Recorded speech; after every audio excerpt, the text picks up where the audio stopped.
Hey everyone, so you have probably seen the headline by now banning institutional buyers from buying single family homes.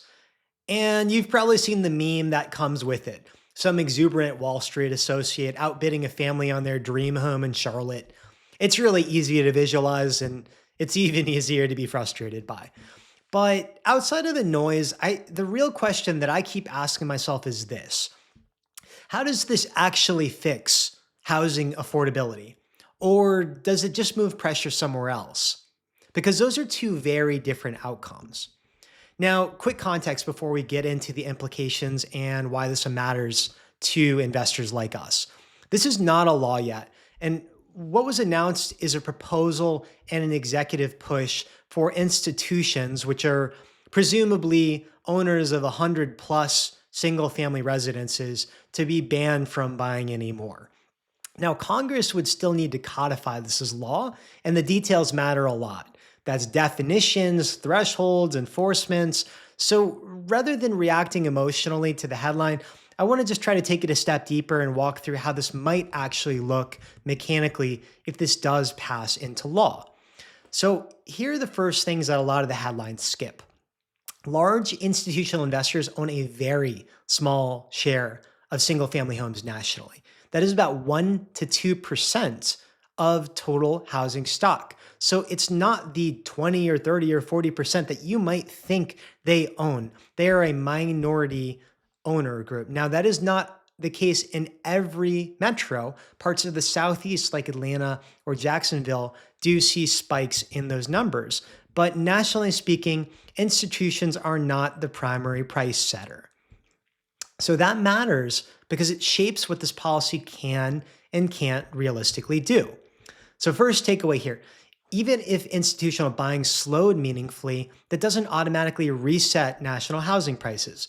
If we see any impact, it's likely to be localized, uneven, and probably tied to timing if nothing else. But a broader national reset is highly unlikely.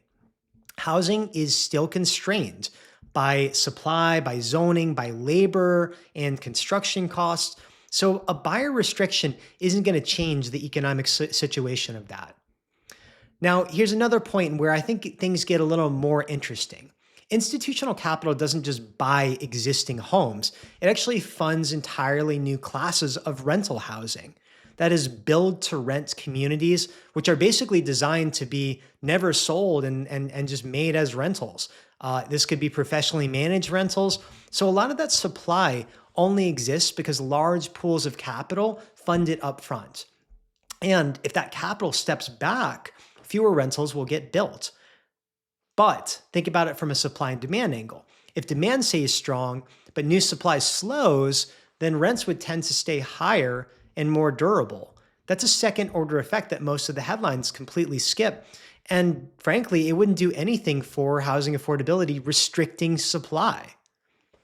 Another thing worth remembering, capital, if it was blocked from investing in the single family domain, is simply going to reallocate to something else that's tangential to that.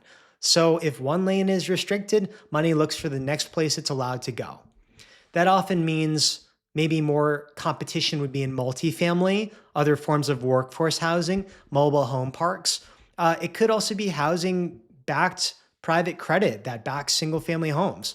So reducing pressure in single family housing doesn't automatically make those deals easier. In many cases, it just concentrates capital elsewhere. Now, the last point I want to make is more subtle, but it's important. Housing is becoming an increasingly political topic.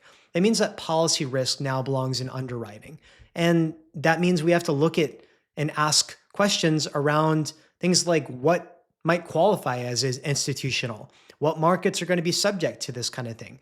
Does it apply to future purchases or just existing portfolios too? How might enforcement look? We need to, think from a risk-adjusted standpoint how this could actually unfold, years away, especially in a less liquid asset like real estate. And so until those details are clear, the impact is possible, but it's not immediate. So bottom line here, this isn't a literal ban and it's not a law yet, but it is a reminder that policy can shift quickly. Headlines are not the same as economics, and capital usually moves before it disappears. So for investors, the real work is understanding structure, supply and demand, especially on a localized level, and where capital is likely to rotate next, not just reacting to the loudest story. Curious how you guys are looking at this too, especially if you live in markets that have higher concentrations of institutional ownership. And if this was helpful, let me know. Happy to do more breakdowns like this in the future.